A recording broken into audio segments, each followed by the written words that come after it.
Last class में हम लोगों ने कॉर्पोरेट रीस्ट्रक्चरिंग में पूरे के पूरे जो है सब्जेक्ट का चीरफाड़ किया था कि ये सब्जेक्ट है क्या, इसके क्या क्या कंटेंट है। हमने देखा था कि ये 3 पार्ट में डिस्ट्रीब्यूटेड है, पार्ट ए, पार्ट बी और पार्ट सी। पार्ट ए का वेटेज जो है वो 50 मार्क्स का है, पार्ट बी का वेटेज 30 मार्क्स का है और पार्ट सी आपका जो है वो 20 मार्क्स का है। ये जो 20 मार्क्स वाला पोर्शन है ये सबसे आसान पोर्शन है, इसमें टेक्निकलिटी सिर्फ इस वाले में है, बाकी उतने टफ नहीं है। जबकि चैप्टर्स ज़्यादा है, 1 2 3 4 5 है, लेकिन थोड़े इजी है। इसमें क्वेश्चन प्रेडिक्टेड रहते हैं बेसिकली कि किस तरह के क्वेश्चन आएंगे, इसीलिए उसको थोड़े आसान हम कहते हैं। इधर क्वेश्चन प्रेडिक्टेड नहीं है। इस 80 मार्क्स में आपको बहुत बहुत बहुत मेहनत करना है। और ये जो पहले 50 मार्क्स है इसमें मैंने कहा था सिर्फ 3 चैप्टर हैं, मर्जर अमलगमेशन, टेक ओवर और बायबैक। अब ये भले बुलाए किसी भी नाम से, लेकिन सब कुछ इसी का पार्ट आ जाता है। हम लोग इसमें जो शुरुआत करेंगे वो शुरुआत करेंगे बायबैक से, जिसको नाम दिया गया है फाइनेंशियल रीस्ट्रक्चरिंग का भी। आपके मॉड्यूल के अकॉर्डिंग अगर देखें तो उसका नाम है फाइनेंशियल रीस्ट्रक्चरिंग, और इसमें 2 एस्पेक्ट पढ़ना है, बायबैक और रिडक्शन ऑफ कैपिटल। इन दोनों को वो कहते हैं फाइनेंशियल रीस्ट्रक्चरिंग। ठीक है, तो हम हमला जो शुरू करेंगे वो करेंगे बायबैक से। मैंने जानबूझ करके ऑर्डर कुछ ऐसा रखा है जिससे थोड़ा जो रेलिवेंट चीज़ है जिसका बाद में यूज़ होगा उसको हम थोड़ा कवर करते चले जाए, ताकि जब हम उसे अगले चैप्टर में बोलें तो हमारा सुना हुआ रहे। ऐसे तो कोई भी चैप्टर हम पिक करेंगे इस लेवल पे तो दिक्कत नहीं होती, लेकिन फिर भी अगर थोड़ा क्रोनोलॉजी हो जाए तो चीज़ें थोड़ी और आसान हो जाएगी। तो हम पढ़ेंगे बायबैक से। लेकिन आपको बस थोड़ा सा मैं याद दिला दूँ, इसमें मैंने आपको स्ट्रैटेजी बताया था कि जो भी आप पढ़ लें, जो भी क्लास नोट्स रहेगा, क्लास के सारे चीज़ों को लिखना रहेगा, और इसका कम से कम 4 रिवीजन चाहिए हर दिन। 20 से 30 मिनट्स का आपका रिवीजन। राइटिंग स्किल पे हमें कंटिन्यूसली वर्क करना है, बिल्कुल लेंदी नहीं होंगे और शुरू से ही हम ये काम शुरू कर देंगे। तीसरा काम हमारा जो रहेगा कि स्टडी मैट और स्कैनर ये आपको ना खरीदना है और ना ज़रूरत है, क्योंकि मैंने बुक में और नोट्स में वो शामिल कर दिया है। सिर्फ और सिर्फ आपका कंसंट्रेशन इस समय एक ही चीज़ पे रहेगा, क्लास में जो हो रहा है वो और इसको रिवाइज करने पे। ये काम अगर आप लगातार करते चले जाते हैं कोई भी दिक्कत नहीं आएगी। ना बुक खोलने की रिक्वायरमेंट फिलहाल होगी, ना किसी और चीज़ की। बुक जब मैं बोलूँगा तब आप लाइए, आप लाते हैं आपकी मर्जी है, मुझे रिक्वायर्ड नहीं रहे, क्योंकि बुक मेरे पास है ही, मतलब मैं आपको ज़रूरत पड़ने पे दिखला ही सकता हूँ, तो मेरे लिए रिक्वायर्ड नहीं है। हाँ, जब वैल्यूएशन वगैरह बनाने लगते हैं तो क्वेश्चंस के लिए आपको कह सकते हैं, फिलहाल रिक्वायर्ड नहीं है। चलिए शुरुआत करते हैं इसमें किससे, बायबैक से। फाइनेंशियल रीस्ट्रक्चरिंग जो है इसके 2 पार्ट हैं। इन दोनों पार्ट में पहले बायबैक करेंगे, क्योंकि जो हमारा रिडक्शन ऑफ कैपिटल है वो बड़ा छोटा सा चीज़ है।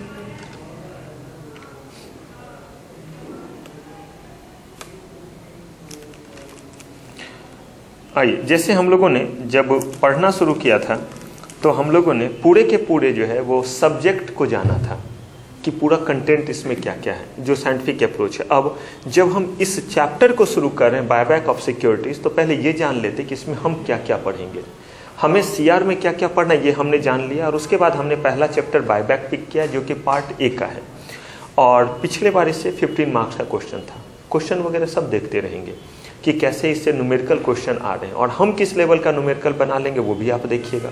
हो सकता है इस बार थोड़े कम लेवल का पहले पूछ नहीं रहा था, एक ही बार पूछ दिया 10-15 मार्क्स का, हो सकता है अगले बार और लेवल बढ़ा दें, तो हम पहले से अपने लेवल को ठीक करके रखेंगे। नहीं पूछे तो टीचर को गाली नहीं देंगे, क्योंकि वो कहीं ना कहीं फिर काम आ जाएगा। क्योंकि जब काम करने के लिए आइएगा तो बायबैक आपको प्रैक्टिकली करना रहेगा। यहाँ पे जो हम बायबैक पढ़ेंगे 2 एंगल से, पहला हमारा जो प्रैक्टिकल एक्सपोजर और दूसरा हमारा एग्जाम के सारे चीज़ को कवर करेंगे। और अगर हम कंपनी में गए और उस कंपनी में बायबैक होना है, और अगर हमें ये काम दिया जाए या अभी बोला जाए कि आप बायबैक करके दिखला दोगे, 1 लाख रुपए हम आपको देने के लिए तैयार हैं, अगर वो ऐसा बोले और ऐसे में अगर हम कैपेबल हैं करने के लिए, तो ये हमारा जो है वो रियल नॉलेज हुआ। लेकिन वो बायबैक करने के लिए बोले और हम जो है वो अपना फ़ोन ढूंढें और उसमें कॉन्टैक्ट लिस्ट में देखें कि कोई ऐसा बंदा है जो बायबैक का काम किया होगा, उससे पूछते हैं, अगर ऐसा करना पड़ रहा है तब तक आपको जॉब नहीं मिलेगा। जिस दिन दिल इतना मजबूत ना हो जाए कि भाई बोल क्या काम है मैं करके दिखा देता हूँ, तब तक दिक्कत है। नहीं तो होगा क्या, अगर नहीं आता रहेगा काम तो लगेगा जब भी ऑफिस जाइए पता नहीं आज एमडी क्या कहेगा करने के लिए, पता नहीं मुझे आता रहेगा नहीं, पता नहीं आज कितना सुनना पड़ेगा। एक तो घर से किच किच करके निकलो, रास्ते में निकलो तो अब डर सताना शुरू, कभी हार्ट फेल हो जाएगा बंदा, रास्ते में ही मर जाएगा। होता था, अक्सर ऐसा होता था, जिस टीचर का होमवर्क नहीं किया हुआ रहता था ना, घर से निकलते वक्त डर लगा रहता कि पता नहीं कितना पीटेगा, और अजीब तरह का घबराहट होता था। मतलब अंदाज लगाइए, बचपन में ये हाल था। अब जब बड़े हो जाएगा, आपके ऊपर जिम्मेदारी आएगा, डर बना रहेगा, पता नहीं कब नौकरी चली जाए। एक तो मिलेगा मुश्किल से, और अगर गलती से मिल गया तो पता नहीं कब चला जाए। और इन सारी चीज़ों का बस एक ही समाधान है, सिर्फ पढ़ना और कुछ नहीं। सबसे आसान काम है और वो काम बस हमें कर लेना है। तो बायबैक में सबसे पहला चीज़ हम जानेंगे कि बायबैक का मतलब क्या होता है। दूसरा, भले आपने बहुत सारे जगहों पे बायबैक पढ़ा, एग्जीक्यूटिव लेवल पे भी आपने पढ़ा है इसे, और आपने इसे सिक्योरिटी लॉ में भी पढ़ा है और कंपनी लॉ में भी पढ़ा है ना, हाँ अकाउंट्स में भी। और आप देखिएगा यहाँ पे मैं कैसे सबका दही बनाने वाला हूँ। मतलब सारे चीज़ों को एक जगह जमा करके अच्छे से जो है वो कृष्ण भगवान के जो है वो नगरी क्या थी, वृंदावन गोकुल, तो वहाँ जो मक्खन बनता था ना, वो मक्खन बनाएंगे सबको डाल करके, कि कहाँ से कंपनी लॉ, सिक्योरिटी लॉ और अकाउंट सारे न्यूमेरिकल यहाँ पे हमें डालने रहेंगे। तो देखिए बायबैक का मतलब क्या है ये जानना है। दूसरा चीज़ हमें जानना रहेगा कि आखिर बायबैक करते हैं तो क्यों करते हैं। क्या कंपनी को कोई मन्नत था कि मुझे बायबैक कर लेना है? मन्नत होता है कि आपने कोई मनोकामना की थी, उसकी पूर्ति हो गई, तो आपने भाई श्रद्धा स्वरूप ये काम कर दिया, उपवास रख लिया। तो क्या कुछ ऐसा है? और अगर बायबैक करते हैं तो बायबैक के केस में कौन कौन सा एक्ट, कौन कौन सा प्रोविज़न जो है वो आपका एप्लीकेबल होता है, ये जानना रहेगा। इसके बाद जानना रहेगा कि अगर हम बायबैक करते हैं तो बायबैक करने के लिए जो है वो क्या प्रैक्टिकल अप्रोच होता है, मतलब प्रोसीजर क्या होता है। ये लिस्टेड कंपनी हो सकता है, ये अनलिस्टेड कंपनी हो सकता है, किसी भी तरह की कंपनी हो सकती है।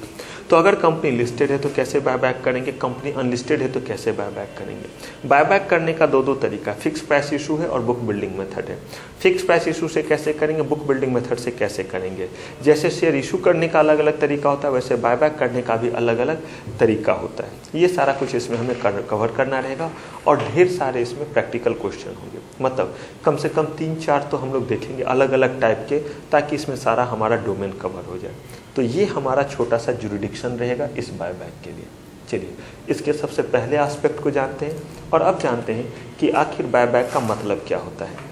आप ध्यान से मेरे बात को सुनिएगा, उसके बाद आप इसे लिख लीजिएगा। पहले ध्यान से सुन लीजिए, बायबैक का मतलब क्या होता है। कंपनी को जब पैसे की रिक्वायरमेंट होती है तो कंपनी अलग अलग तरीके से इंस्ट्रूमेंट इशू करती है। कभी शेयर इशू करती है, कभी प्रेफरेंसेस शेयर इशू करती है, कभी डिवेंचर इशू करती है, कभी बॉन्ड इशू करती है, और भी तमाम तरह के इंस्ट्रूमेंट होते हैं। Popularly equity share, preferences share, debenture ज़्यादा होते हैं। उसमें भी मोस्ट पॉपुलर इक्विटी शेयर आजकल होता जा रहा है। रीज़न आपको पता है कि इसमें आपके ऊपर कोई जो है लायबिलिटी नहीं होती इंटरेस्ट वगैरह पे करने की। इतना ही नहीं, आपके ऊपर कोई प्रिंसिपल अमाउंट पे करने की भी लायबिलिटी नहीं होती है, क्योंकि इसमें ऐसा कोई भी पैसा नहीं जो आपको कुछ दिनों के बाद लौटाना रहता है। तो इसीलिए इक्विटी शेयर थोड़ा ज़्यादा आजकल फैशन में। एनीवे, तो अब अगर कोई भी कंपनी है, कंपनी को जब पैसे की ज़रूरत थी, अगर वो प्राइवेट कंपनी थी तो अपने डायरेक्टर के बीच में, रिलेटिव के बीच में, फ्रेंड के बीच में शेयर इशू की, उनके पास पैसे आ गए। अब अगर कंपनी के हालात बहुत अच्छे हो गए तो कंपनी चाहती है कि क्यों ना हम अपने शेयर्स थोड़े कम कर लें। क्यों का जवाब आगे मिलेगा, अभी मैं सिर्फ ये बता रहा हूँ बायबैक का मतलब क्या है। तो इसलिए अभी क्यों वाले चीज़ को थोड़ा पीछे ठेल दीजिएगा, क्योंकि ठीक इसके बाद आएंगे कि क्यों करते हैं और जवाब ढूंढेंगे। पहले क्या है बायबैक ये जानते हैं।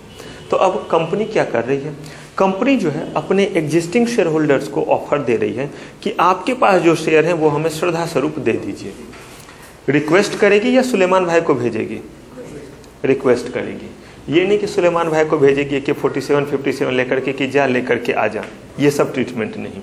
वहाँ पे रिक्वेस्ट करेगी, और रिक्वेस्ट आजकल कोई भी नहीं मानता है। आप उन्हें ऑफर दीजिए और फैबुलस ऑफर दीजिए।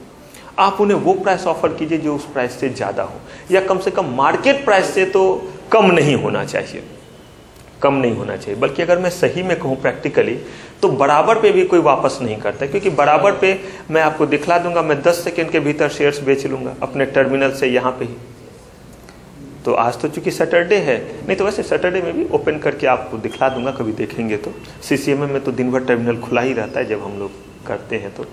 तो यहाँ पे हम लोग जब बायबैक करना रहे, जब हमें खरीदना रहे, लोगों को बेचना रहे, तो अगर आप मार्केट प्राइस पे दीजिएगा तो मार्केट में क्यों ना बेच ले कि लंबे चौड़े प्रोसेस में जाए। तो वो थोड़े ज़्यादा प्राइस ऑफर करते हैं, लोग अपने शेयर उन्हें दे देते हैं। लेकिन वो शेयर जो है वो कंपनी का प्रमोटर नहीं खरीद रहा है, वो कंपनी का मैनेजमेंट नहीं खरीद रहा, वो कंपनी खरीद रही है। और कंपनी और उनके मैनेजमेंट दो अलग अलग चीज़ है। हमेशा से आप पढ़ते आ रहे कंपनी या सेपरेट लीगल एंटिटी। हाँ जी, तो अगर प्रमोटर खरीद लिया तो वो बायबैक नहीं है, अगर एमडी खरीद लिया तो वो बायबैक नहीं, दैट इज सेल और ट्रांसफर। बायबैक ना सेल है ना ट्रांसफर है। इसमें करते क्या है, कंपनी के पास शेयर्स आ गए और कंपनी जो उन शेयर्स को फाड़ करके फेंक देती है। हाँ जी, अगर फिजिकल फॉर्म में है। अगर इलेक्ट्रॉनिक फॉर्म में है तो डिपोजिटरी को कहती है कि इतने नंबर से इतने नंबर तक के शेयर्स को डिलीट कर दो। ऐसा कैसे पॉसिबल हो पाता है? हर शेयर्स का अपना जो है एक यूनिक जो है वो ISIN नंबर होता है, उसको कहते हैं इंटरनेशनल सिक्योरिटीज आइडेंटिफिकेशन नंबर। वो कहती है कि ये जो ISIN नंबर है इतने से इतने तक के, इसको क्या करो, डिलीट कर दो। NSDL CDSL जो भी आपका डिपोजिटरी है वो डेटाबेस से हटा देता है, काम खत्म। मतलब मैं ये कह रहा हूँ कि शेयर्स उतने तबाह हो गए, बर्बाद हो गए, उतने शेयर्स अब रहे नहीं। अगर मान लीजिए कि कोई कंपनी, बड़े ध्यान से इन चीज़ों को सुनिएगा, एक कोई कंपनी है, मान लीजिए DNP लिमिटेड, इस कंपनी के जो है वो टोटल 1000 इक्विटी शेयर्स थे। अब ये कंपनी के जो टोटल 1000 इक्विटी शेयर्स थे, इसमें से 200 इक्विटी शेयर मान लीजिए प्रमोटर्स के पास था और बाकी जो है वो 800 शेयर्स जो है वो पब्लिक के पास है, पब्लिक के पास है। अब ये जो लोगों के पास है वो अलग अलग लोगों के पास है। अगर कल के डेट में यहाँ पे जो प्रमोटर हैं A, B, C, D, अगर ये आपस में शेयर्स बेच दे दूसरे को, या ये प्रमोटर जो है वो यहाँ से क्या करे, शेयर्स इनको दे दे, तो भी कंपनी के टोटल नंबर ऑफ शेयर्स में कमी नहीं आएगी। और in case of buyback there must be reduction in capital. Capital आपका रिड्यूस होना चाहिए, बस तरीका थोड़ा अलग है। रिडक्शन ऑफ कैपिटल और बायबैक दोनों में कैपिटल रिड्यूस होता है, लेकिन तरीका अलग अलग होता है। बतलाऊंगा मैं रिडक्शन पढ़ाते वक्त कि दोनों में अंतर क्या होता है। जब दोनों में एक ही चीज़ हो रहा था तो बस प्रोसेस का अंतर होता है। तो देखिए यहाँ पे दोनों ही केस में शेयर्स आपके कम होंगे। अगर यहाँ पे शेयर्स जो है वो 200 से, इसमें से 100 शेयर्स मान लीजिए कि राम के पास है। अगर राम ये शेयर्स डी को बेच देता है तो उससे राम के शेयर्स जरूर नील हो जाएंगे, लेकिन कंपनी के पहले भी 1000 शेयर्स थे, आज भी कितने शेयर्स हैं, 1000 शेयर्स हैं। तो हाँ, तो बायबैक जब भी होगा तो बायबैक में कंपनी खरीदेगी अपने पैसे से। कंपनी के पास भी अपना फ्री रिजर्व्स होता है, कंपनी अपने पैसे से खरीदेगी और खरीदने के बाद उसे क्या करेगी, डिस्ट्रॉय कर दी जाएगी। आपके पास टोटल 3 पेन, अगर मान लीजिए ये तीनों पेन आप मुझे दे देते हैं, तो इस 3 पेन को अगर मैंने हाथ में ले लिया, सबके पेन काउंट कर लिए, मेरे बैग में भी जो पेन है, अगर ये पेन को मैंने काउंट किया और ये काउंट होने के बाद 100 आया, अगर उसमें से एक पेन मैंने और आपको दे दिया तो क्लास में पेन की संख्या कम नहीं होगी। लेकिन अगर मैं आपसे पेन लेता हूँ और आपको कहता हूँ कि ये पेन मुझे देंगे, मान लीजिए मैंने बोला ये पेन मुझे देंगे, तो आप कहेंगे कि सर आप इस पेन का क्या करोगे। मैंने बोला कि मैं इस पेन को चबाऊँगा, आप बोलिएगा सर पैसे दे दो, चबाओ या अपने सर में भोंको, आँख में भोंको, जो करना है करो, हमें पैसे दे दो।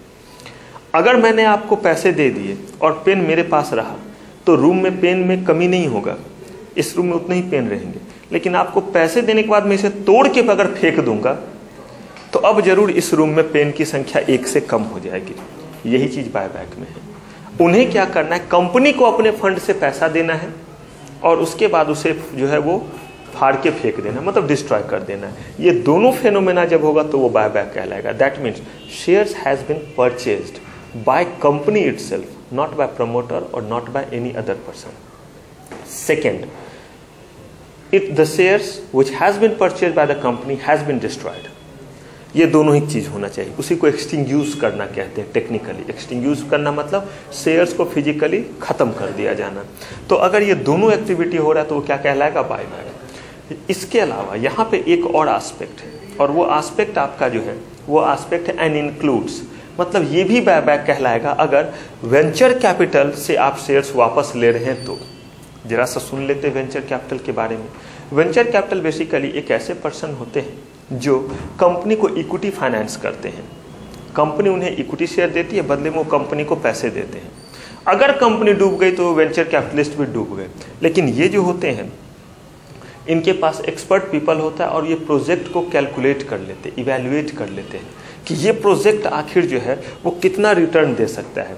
और ये हमेशा रिस्की बिजनेस में पैसा लगाते हैं, because where there is risk there is return also.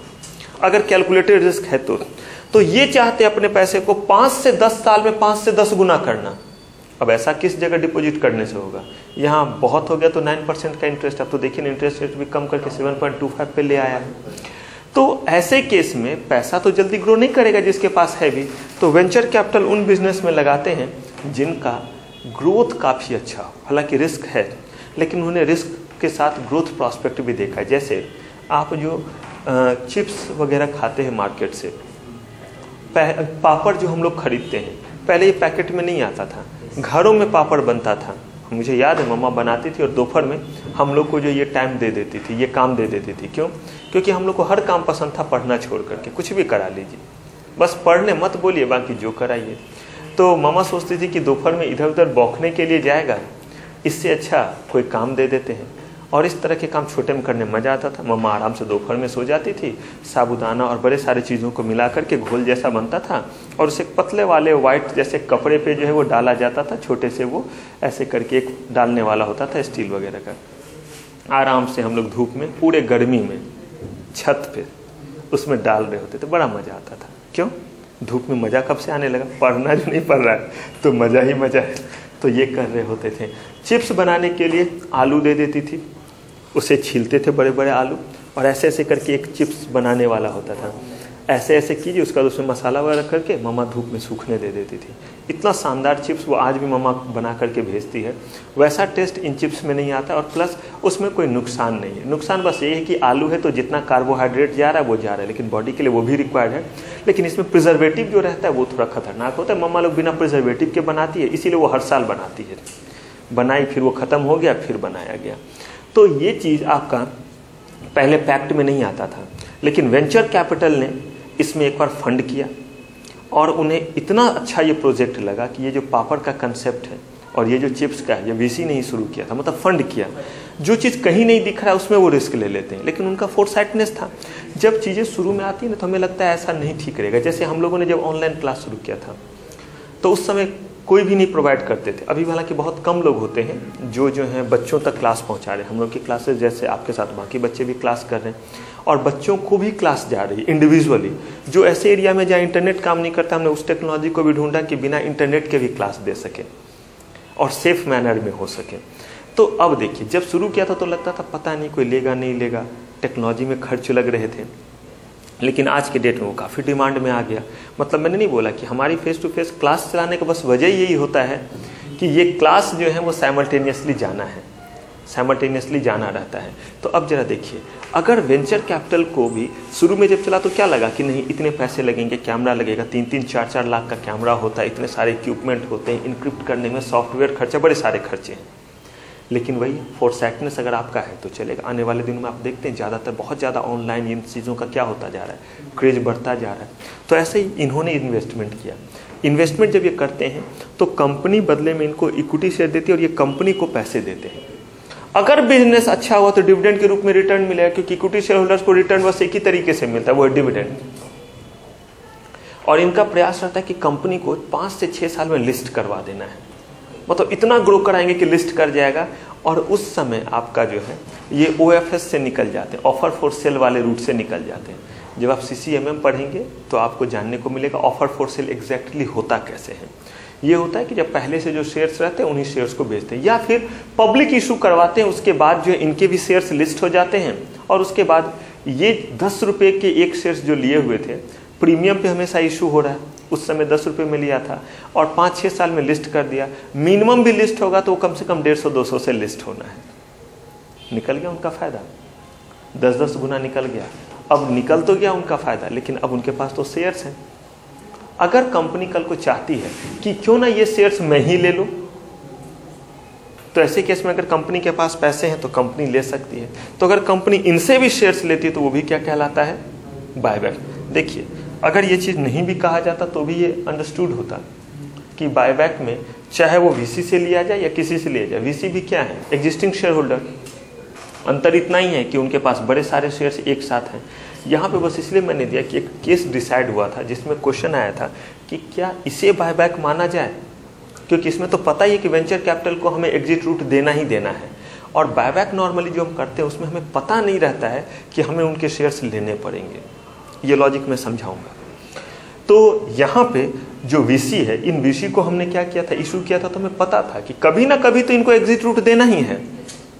तो ये क्वेश्चन आया, तो यहाँ पे जजमेंट आया कि भाई आना है तो आना है। आप जब प्रोसीजर वही कर रहे हैं तो चाहे अंधे को दो, लूल्हे को दो, काने को दो, कुबड़े को दो, जिसको भी आपने शेयर्स दिया है, those are all your existing share holders, उनमें से किसी से भी शेयर्स लेकर के डिस्ट्रॉय कीजिएगा तो क्या कहलाएगा, बायबैक। इवन प्रमोटर से कंपनी लेकर के अगर उसे डिस्ट्रॉय करे तो भी बायबैक कहलाएगी, क्योंकि वो भी क्या है, एग्जिस्टिंग शेयर होल्डर है।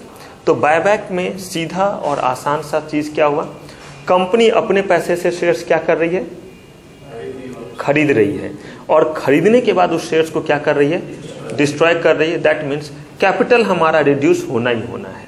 ये हुआ आपका बायबैक। अब एक जो बहुत अच्छा सवाल इसमें दिमाग में आता है वो ये कि करते सर क्यों है इसे, मतलब क्या क्या इससे अच्छा होगा। तो ये पहले लिख लीजिए, फिर वो अच्छी बातें मैं आपको समझाता हूँ कि क्या क्या अच्छा होगा। वेंचर कैपिटल ने से पहले यहाँ कंपनी का शेयर खरीदा होगा, हाँ, उसके बाद तभी तो आप कंपनी के पास पैसे आ गए। हाँ। अब कंपनी सोच रही कि मैं उनसे अपना शेयर ले लेता हूँ, तो उनसे शेयर लिया तो आपने क्या किया, एग्जिस्टिंग शेयर होल्डर से शेयर्स खरीदा, पैसे कौन दे रहे हैं, तो वो बायबैक में आएगा। पैसे क्या मतलब आपने जो वेंचर कैपिटल एग्जांपल दिया, हाँ, जो पापा वाला एग्जांपल दे रहे थे, उसमें लगाया जो वो चीज में इन्वेस्ट करते हैं जो आजकल नहीं है पर आने वाले टाइम में हो सकती है, तो उससे फिर कंपनी के शेयर कैसे आया, वो मतलब यूज हो गया किनसे, किनके शेयर्स, जैसे कि आपने कहा कि उस प्रोजेक्ट में इन्वेस्ट करते हैं जो आजकल डिमांड नहीं है, रिस्क में मतलब डिमांड में तो, लेकिन उनको फोरसाइटनेस ज्यादा दिख रहा है, आने वाले दिनों में बहुत ज्यादा डिमांड दिख रहा है। हाँ हाँ हाँ, ठीक है, तो उन्होंने उसमें इन्वेस्ट करा और पर कंपनी के शेयर भी कब खरीदे, पहले उन्होंने अपना पैसा लगा दिया उसमें। नहीं, ऐसे नहीं होता। वेंचर कैपिटल जो होते हैं एक ऑर्गेनाइजेशन के फॉर्म में होते हैं, वेंचर कैपिटल सेबी से रजिस्टर्ड होते हैं। अब आप तीनों वेंचर कैपिटल हैं, ठीक, मैं आपके पास एक बिजनेस लेकर के आया ऑनलाइन क्लास का, आपने कहा सर दिखाओ प्रपोजल, दिखाओ ब्लूप्रिंट की आपका क्या इनफ्लो रहेगा, मैंने आपको प्रोजेक्ट करके दिखाया कि आने वाले दिनों में इतना इतना इतना आएगा। आप कहते हैं कितने सर इसमें पैसे लगेंगे, मैंने कहा इसमें जो है वो 150 करोड़ लगेगा। आपने कहा नो इशू, आप हमें 15 करोड़ इक्विटी शेयर दे दो, 10 रुपीज ईच वाला, हमारे नाम से इशू कर दो। कर दिया इशू, कंपनी ने इशू कर दिया, आगे कंपनी के पास 150 करोड़, और ये शेयर्स कोई और क्यों नहीं ले रहा था, क्योंकि कंपनी नहीं थी, किसी को भरोसा नहीं था इस कंपनी में। ये तो नई कंपनी है ना, इनके में कोई, अब बैंक के पास ये गए कि लोन दे दो, तो बैंक बोला कि गिरवी रखो कोई सामान, ये कह रहा है कि मैं गिरवी कैसे रखूं, मेरे पास अभी है कहाँ कुछ, मैंने तो अभी इनकॉर्पोरेट ही किया है, पैसे दोगे तब ना प्लांट मशीनरी खरीदूंगा, तब ना ऑनलाइन क्लासेस और बाकी चीज करूंगा।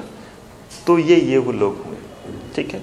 आइए अब ढूंढते हैं इसका वजह कि आखिर हम बायबैक करते क्यों हैं, क्या वजह है बायबैक का। बायबैक के पीछे जो वजह है वो आप देखिए, टू इंक्रीज प्रमोटर्स होल्डिंग, सबसे पहला चीज है भाई प्रमोटर्स का होल्डिंग कैसे इंक्रीज हो रहा है। हाँ, बायबैक में क्या हुआ, जैसे देखिए यही हमारा था एग्जांपल, अगर मान लीजिए कि पहले टोटल 100 इक्विटी शेयर्स थे, जिनमें से या 1000 कर दीजिए, 200 इक्विटी शेयर्स हमारे प्रमोटर्स के पास था, और 800 इक्विटी शेयर्स जो है वो पब्लिक के बीच में था। पॉसिबल, कंपनी ने बायबैक किया। अब इसके बाकी रूल को मत बताइएगा, कितने तक बायबैक हो सकता है, क्या हो सकता है, वो तो फिर आगे आना है, अभी तो बस ढूंढ रहे हैं वजह। पहले बायबैक क्या होता है, बायबैक क्या होता है ये समझा, अब ढूंढते हैं कि आखिर बायबैक करते क्यों हैं। उसका एक वजह टू इंक्रीज प्रमोटर्स होल्डिंग। अगर मान लीजिए हम प्रमोटर्स के स्टेक को बढ़ाना चाहते हैं, एक तरीका है कि प्रमोटर्स इन लोगों से क्या कर ले, शेयर्स खरीद ले, मार्केट में तो सारे शेयर्स हैं ही, ऑक्शन लगाए और शेयर्स खरीद ले, मतलब कि प्राइस अपना डीमेट अकाउंट ओपन करे और खरीद ले। लेकिन अगर ऐसे वो शेयर्स खरीदते हैं तो इन्हें पैसे चाहिए, जो प्रमोटर के पास इस समय उतने नहीं है, लेकिन प्रमोटर्स का स्टेक्स बढ़ाना है। अब ऐसे केस में जो है हम क्या करते हैं, कंपनी जो है वो ऑफर देती है इन पब्लिक को कि प्रमोटर को मत दो, हमें दे दो, हम उस शेयर्स को डिस्ट्रॉय कर देंगे। यहाँ पे इन्होंने कहा कि आप जो हैं आप हमें 500 इक्विटी शेयर दे दो। अब ये मत कहिएगा कितने मैक्सिमम बायबैक हो सकता है, बस इस पॉइंट को सिर्फ समझिएगा। 500 शेयर्स कंपनी ने क्या कहा, बायबैक करने के लिए। कंपनी पैसे दे रही है, जो भी पैसे हैं, और मार्केट प्राइस अगर मान लीजिए 100 चल रहा है, कंपनी ने 105 रुपया दिया, 500 शेयर्स बायबैक हो गया। अब कंपनी के जब बायबैक हो रहे थे तो कंपनी तो सबको ऑफर दी बायबैक के लिए, प्रमोटर तो अपना नहीं देंगे, क्योंकि प्रमोटर तो चाहते हैं उनका स्टेक क्या हो, इंक्रीज हो। यहाँ तो लोभी लालची लोग हैं, इन्हें तो बस पैसे चाहिए, इन्हें क्या मतलब है होल्डिंग और बाकी चीज़ें। हाँ जी, मार्केट से ज़्यादा मिल रहा है, जिनको बेचना था इस समय वो उनको बड़ा अच्छा एग्जिट रूट मिल गया, दनादन बेचा और निकल गए। कंपनी के पहले 1000 शेयर्स थे, अब शेयर्स कितने रहे, सोचिए सोचिए। पहले कंपनी के 1000 शेयर्स थे, अब इस 1000 में से 500 आपने जो है वो क्या कर लिया, बायबैक कर लिया। अब आपके शेयर्स कितने बचे, 500। क्या प्रमोटर ने इस दौरान कोई शेयर्स खरीदा, क्या प्रमोटर ने कोई शेयर्स बेचा? तो फिर प्रमोटर्स ने कुछ नहीं किया। तो देखिए पहले प्रमोटर्स का स्टेक कितना था, 20%, क्योंकि शेयर्स कितने थे, 1000। अभी भी कंपनी के प्रमोटर के पास 200 शेयर्स ही है, लेकिन अब इस 200 शेयर्स को किससे हम कोरिलेट करेंगे? तो जब आप 500 में 200 इक्विटी शेयर देखिएगा तो ये आपका 40% हो जाएगा। प्रमोटर्स का स्टेक नहीं बढ़ा, लेकिन जिस चीज से हम इसको कोरिलेट कर रहे थे उसको हमने कम कर दिया। तो बाय दिस मीन्स अब इनका स्टेक अगर पूछा जाए तो कितना हो गया कंपनी में, 40% का, जबकि पहले स्टेक कितना था। अब डिसीजन को ये ज़्यादा इफेक्ट कर पाएंगे। तो ये सबसे पहला वजह है। तो पहला वजह आप लिख लीजिए, मेरे साथ साथ वजह लिखिएगा, objective and reason of buyback, और पहला वजह लिखिए टू इंक्रीज प्रमोटर्स होल्डिंग। अब ये पहला पॉइंट लिख लीजिए, टू इंक्रीज प्रमोटर्स होल्डिंग।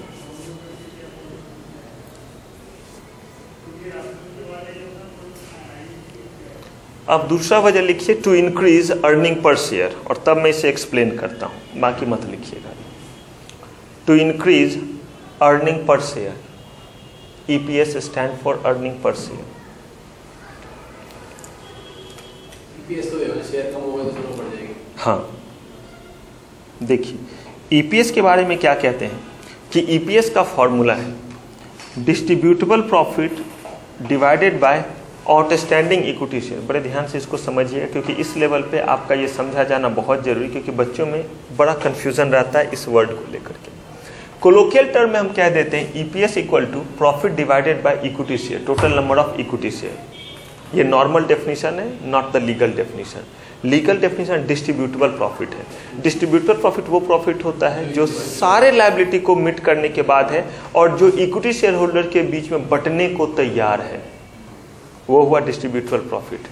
अब इसको डिवाइड करेंगे आप किससे, आउटस्टैंडिंग इक्विटी शेयर और total number of equity share में अंतर क्या होता है वो सुनिए। आउटस्टैंडिंग इक्विटी शेयर जो है हर पॉइंट पे निकलता है। जैसे आप जब बैलेंस शीट बनाते हैं तो आप सुनते होंगे कि एज ऑन डेट लिखा जाता है। एज ऑन डेट इसका मतलब अगर किसी और डेट के अकॉर्डिंग किया जाए तो दूसरा भी आ सकता है। वैसे ही आपका ये जो आउटस्टैंडिंग इक्विटी शेयर होता है ये एक पर्टिकुलर डेट के अकॉर्डिंग होता है। जिस दिन आप कैलकुलेट कर रहे हैं उस दिन कितने शेयर्स कंपनी के जो है वो रिजल्टेंट शेयर्स हैं।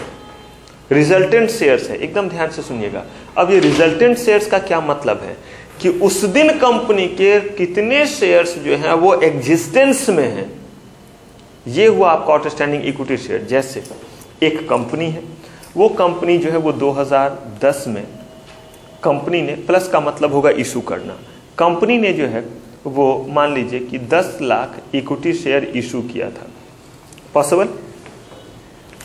कंपनी ने 2011 में 1 लाख इक्विटी शेयर्स जो है वो बायबैक कर लिया। पॉसिबल हो सकता है।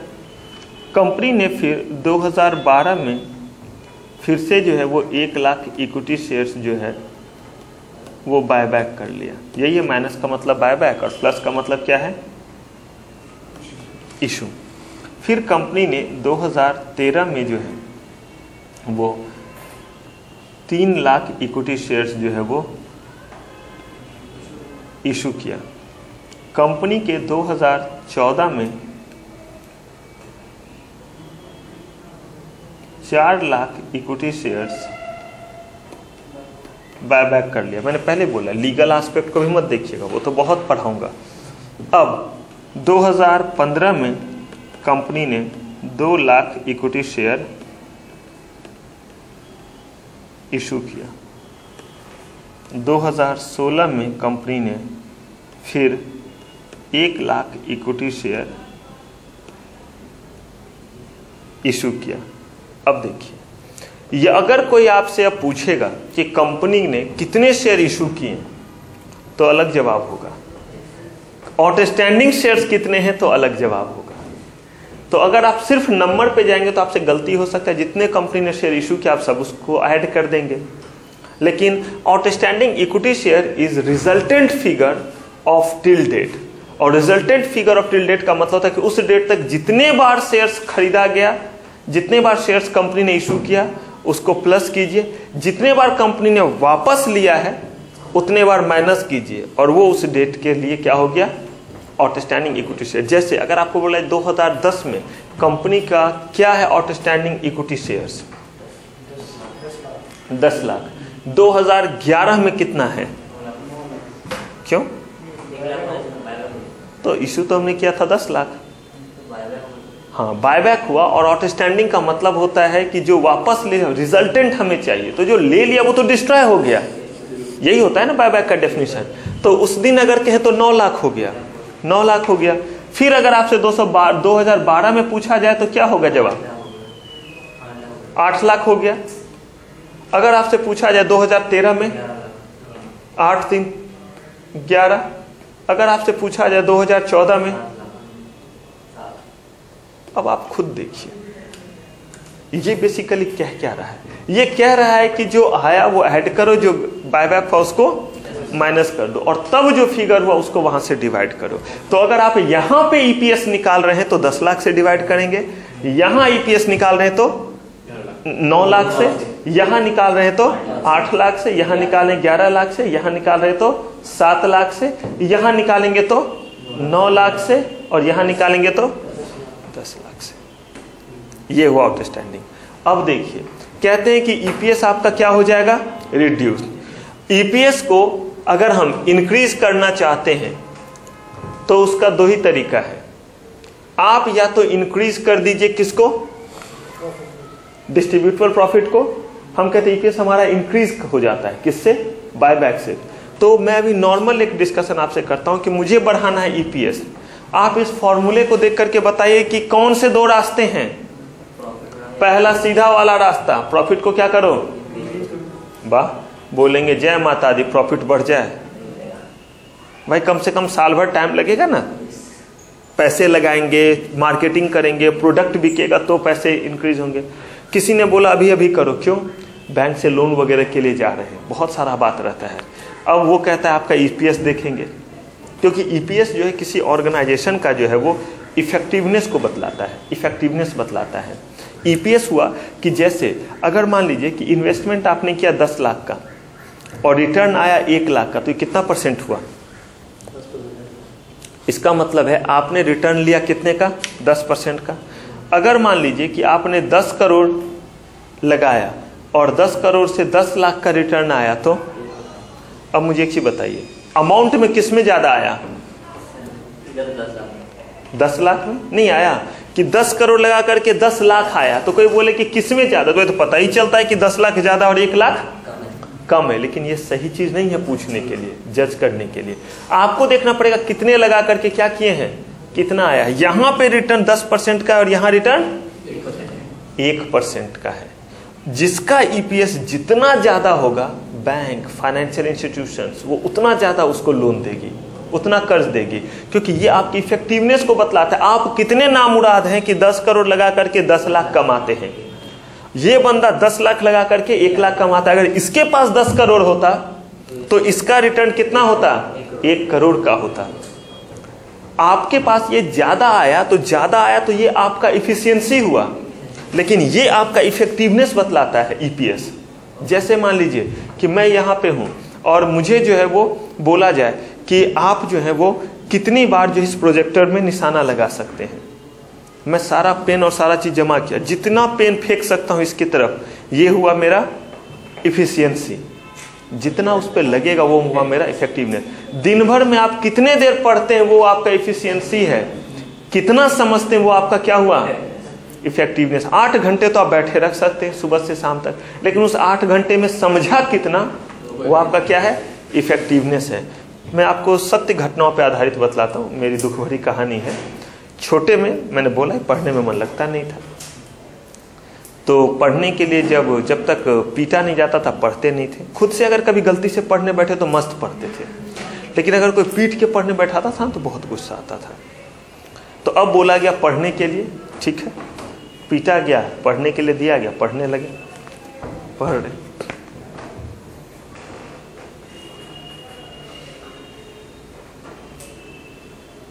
इधर छोड़ करके हर तरफ ध्यान रहेगा, कहाँ क्या चल रहा है, या खिड़की अगर खुला हुआ है तो ऐसे ये है। जब तक वो आंखों से ओझल नहीं होता था। अब उधर से कोई आया, चल देखिए, अब इधर देखना है, ठीक। अब देखिए 2 घंटे तक इधर ही देखूंगा, ना बाएं ना दाएं, तब तो कुछ नहीं बोलोगे, दिमाग में डाल के दिखाओ। एक वर्ड नहीं पढ़ूंगा, 2 घंटे तक ऐसे किए हुए रहूंगा। तो 2 घंटे तक मैंने ऐसे किया हुआ है, ये मेरा क्या हुआ, एफिशिएंसी हुआ। लेकिन उसमें से पढ़ा कितना, 0 बटा सन्नाटा, तो मेरा इफेक्टिवनेस क्या हुआ, कुछ भी नहीं। तो यही यहाँ पे है कि ईपीएस कंपनी की किस चीज को बतलाता है, क्योंकि आपके दिमाग में आ सकता है कि सर आप बायबैक में, ये तो समझ में आ गया कि बायबैक में हमारा क्या हो जाएगा, ईपीएस बढ़ जाएगा, क्योंकि बड़ा सिंपल सा तरीका है कि टू इंक्रीज ईपीएस या तो डीपी को क्या करो, इंक्रीज करो, नहीं तो फिर क्या कर दो, इसको डिनोमिनेटर को बड़ा कर दो। तो आप जब बायबैक करते हैं तो पहले जो है प्रॉफिट था 1 लाख का और आउटस्टैंडिंग इक्विटी शेयर कितना था, 1000। अब आपने क्या किया, आपने जो है इसको तो एज इट इज छोड़ दिया, लेकिन इसको जो है वो 500 कर दिया, 500 वापस ले लिया। तो अब ऐसे केस में पहले ईपीएस था 100 रुपए का, जब बायबैक कर लिया तो अब 1 लाख को किससे डिवाइड कीजिएगा, क्योंकि मैंने आपको बताया आउटस्टैंडिंग का मतलब होता है कि रिजल्टेंट, जो बायबैक कर लिया वो माइनस हो जाएगा। तो अब आपका 200 हो गया, तो ईपीएस तो बढ़ गया। इतना आसान कैलकुलेशन तो समझ में आता है, लेकिन मन में लड्डू फूट सकता है कि सर आखिर ईपीएस बढ़ाने के पीछे नहा धो करके क्यों पड़ेंगे। तो ईपीएस बढ़ाने के पीछे का लॉजिक मैंने बतलाया, कंपनी की इफेक्टिवनेस को बतलाता है। उतना ज़्यादा आप पे इन्वेस्टर्स रिलाई करेंगे, उतना ज़्यादा आपके लिए जो है वो अपॉर्चुनिटी इंक्रीज कर जाएगा। जब आप अगली बार क्या लेने जाएंगे, फंड रेज करने के लिए जाएंगे। तो सर कंपनी जैसे हम 2 तरीके पता लगे ईपीएस बनाने के। अब एक इन्वेस्टर इन्वेस्ट कर रहा है, उसको मतलब लगे कि बायबैक कर रहा है, तो एक इमेज के हिसाब से तो बायबैक इतना अच्छा नहीं होगा जितना अगर प्रॉफिट अगर कंपनी का बड़ा तो ईपीएस ज़्यादा अच्छा। मुझे एक चीज़ बताइए, आप एग्जाम हॉल में जाते हैं, एग्जाम हॉल में आपसे क्या उम्मीद किया जाता है कि जब भी आप मार्क्स लाए हैं, ये आपका अपना मार्क्स है, आपको ही पता है एग्जाम हॉल में और क्या क्या सेवा चलती है। एक दूसरे से पूछा ये वो ये किया, लेकिन उसके लिए तो रूल है कि पूछने पे एक्सपेल करते हैं। बचते बचाते अगर आपने थोड़ा बहुत कर लिया तो क्रेडिट तो आपको ही है, या मार्क्स के साथ कहीं लिखा रहता है कि एग्जाम हॉल में पूछा या नहीं पूछा, सब्जेक्ट टू दैट कंडीशन। तो कुछ चीज़ क्या होता है, बेसिकली जो पब्लिक डोमेन में आता है वो आपका नेट रिजल्ट होता है, नेट रिजल्ट होता है। जब आप कंपनी के पास जाते हैं ना, बैंक और इनके पास, तो उस समय तक बायबैक तब तक तो आपने कितने बार कर लिया है, और बीच में बायबैक करके कंपनी अपना ईपीएस बढ़ाते रहती है और तुरंत नहीं चले जाती है। मतलब जैसे क्या होता है ना, कभी आप तुरंत बदमाशी करते हैं तो तुरंत पापा के सामने नहीं जाते, आराम से तसल्ली से 2 घंटे 4 घंटे बाद, ताकि वो चीज़ फिर खत्म, फिर आराम से लग जाते दूसरे काम में। वैसे यहाँ पे ये नहीं कि बायबैक किया और ईपीएस बढ़ाया और चले गए, क्या करने के लिए, लोन लेने के लिए। अगर पैसे की जरूरत है तो बायबैक तो करेंगे ही नहीं। ये तो हाँ जी, ये तो मैं फ्यूचर के लिए अपना चीज सुरक्षित रख रहा हूं कि अगर भविष्य में, अभी बायबैक इसीलिए कर रहा हूं क्योंकि मेरे पास आइडल मनी है, पैसे बचे हुए, कोई प्रोजेक्ट नहीं है, तभी तो मैं ये सब काम कर रहा हूं कि प्रमोटर्स का स्टेक बढ़ा देता हूं कि कल को टेक ओवर, मतलब बहुत सारी चीज है।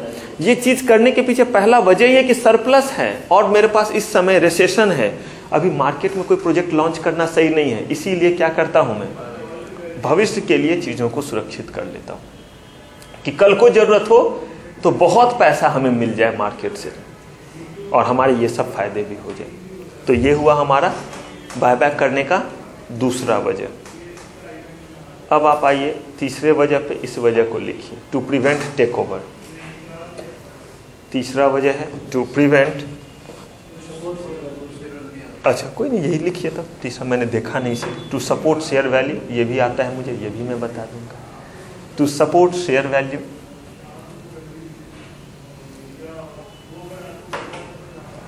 टू सपोर्ट शेयर वैल्यू का क्या मतलब होता है समझाता हूं मैं आपको। आप एक काम कीजिए, तब तक बाकियों को भी लिख लीजिए, मैं आपको ये टर्मिनल पे समझाता हूं। सपोर्ट शेयर वैल्यू बड़े अच्छे से आपको समझ में आएगा।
मार्केट में जब आप प्राइस जो देख रहे होते हैं वो प्राइस होता है जिस प्राइस पे लास्ट ट्रेड हो रहा होता है।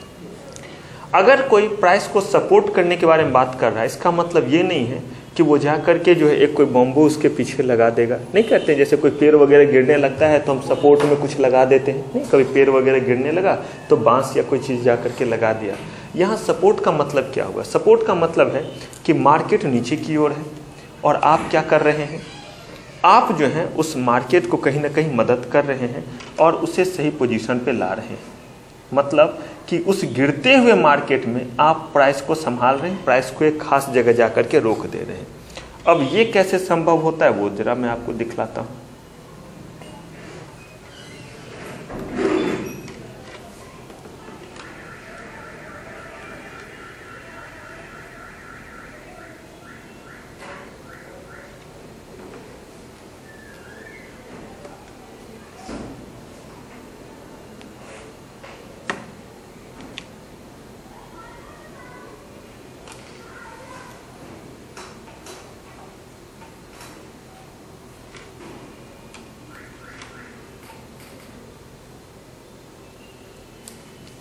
थोड़ा सा नेट का इशू है, देखता हूँ रिजॉल्व हो जाए तो आपको ज़्यादा अच्छे से समझ में आएगा।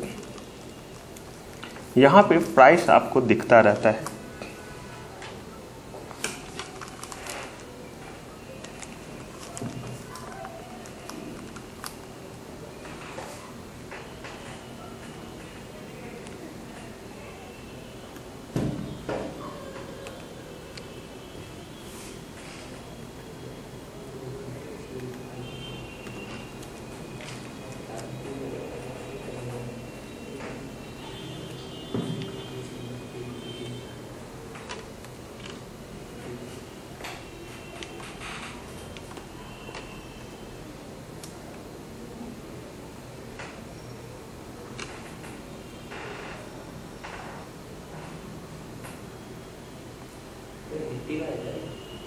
ये दोनों का आपको दिखेगा, दोनों का टर्मिनल मैंने लिया हुआ है।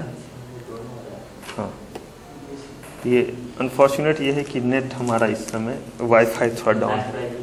हाँ, नहीं तो अभी आपको सारा का सारा प्राइस इस पे जो देखिए ना, बार बार ये फीड गॉट डिसकनेक्टेड आ जा रहा है, ये इंटरनेट का इशू है। नहीं तो क्या होता है कि ये जो आपके डिफरेंट शेयर्स हैं जो आपको यहाँ दिख रहे हैं, उनका ट्रेड चलता रहता है और जो भी लोग शेयर्स खरीदना चाहते हैं वो क्या करते हैं, प्राइस पुट करते हैं। यहाँ पे जो प्राइस रहता है वो आपका रहता है जिस प्राइस पे जो है लोग शेयर्स को बेचना चाह रहे हैं, और बिड प्राइस हो गया बाय करने का प्राइस। अब अगर मैं मार्केट में जाऊं और मार्केट में मैं टमाटर खरीदने के लिए जाऊं तो वो प्राइस होगा जिस प्राइस पे उसने बाद में किसी को टमाटर बेचा है।